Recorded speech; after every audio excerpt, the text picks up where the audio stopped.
கர்த்தருடைய பரிசுத்த நாமத்திற்கு மகிமை உண்டாவதாக.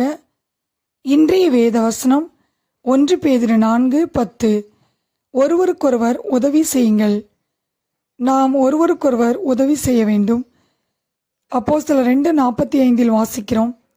காணியாட்சிகளையும் ஆஸ்திகளையும் விற்று ஒவ்வொருவனுக்கும் தேவையானதற்கு தக்கதாக அவைகளில் எல்லாருக்கும் பகிர்ந்து கொடுத்தார்கள்.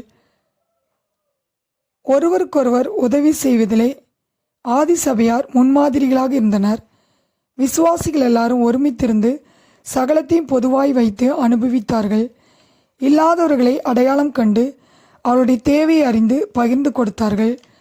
வஞ்சனை இல்லாமல் பகிர்ந்து கொடுத்தார்கள். யாக்கோப்பு 2:15-16 வாசிக்கிறோம். ஒரு சகோதரனாவது சகோதரியாவது வஸ்திரம் இல்லாமலும் அனுதின ஆகாரம் இல்லாமலும் இருக்கும்போது உங்களில் ஒருவன் சரீரத்திற்கு வேண்டியவைகளை அவர்களுக்கு கொடாவிட்டால் பிரயோஜனம் என்ன என்று பார்க்கிறோம்.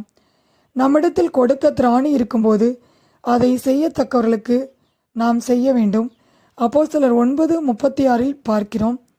யோப்பா பட்டணத்தில் தொற்கால் என்று அர்த்தம் கொள்ளும் தபித்தாள் என்னும் சீசி இருந்தால் அவள் நற்கிரிகளையும் தர்மங்களையும் மிகுதியாய் செய்து கொண்டு வந்தாள். 1 பேதுரு 4:11 நாம் இப்படியாக வாசிக்கிறோம். ஒருவன் உதவி செய்தால் தேவன் தந்தருளும் பலத்தின்படி செய்ய கடவன். மற்றவர்களுக்கு உதவி செய்கின்ற காரியத்தில் கடன் வாங்கி கொடுக்கும்படியாக வேதம் நமக்கு போதிக்கவில்லை. நமக்கு தேவன் கொடுத்திருக்கிற பலத்தின்படியாக மற்றவர்களுக்கு உதவி செய்ய வேண்டும்.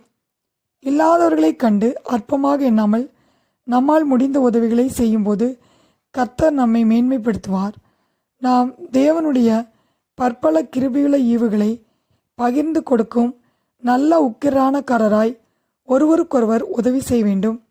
பேதுருவும் யோவானும் தேவாலயத்திற்கு போகும்போது நடக்க முடியாத ஒருவன் பிச்சை கேட்டான். அப்பொழுது பேதுரு, வெள்ளியும் பொன்னும் என்னிடத்தில் இல்லை, என்னிடத்தில் உள்ளதை உனக்கு தருகிறேன். நசரேனாகிய இயேசு கிறிஸ்துவின் நாமத்தினாலே நீ எழுந்து நட என்று சொல்லி வலது கையினால் அவனை பிடித்து தூக்கிவிட்டான்.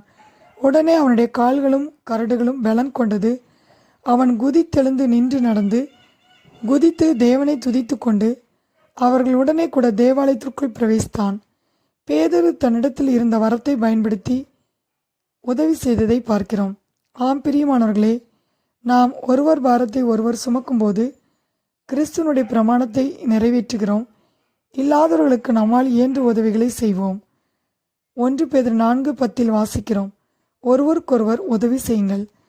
கர்த்தர் தாமே இந்த வார்த்தையை ஆசீர்வதிப்பாராக. ஆமேன்.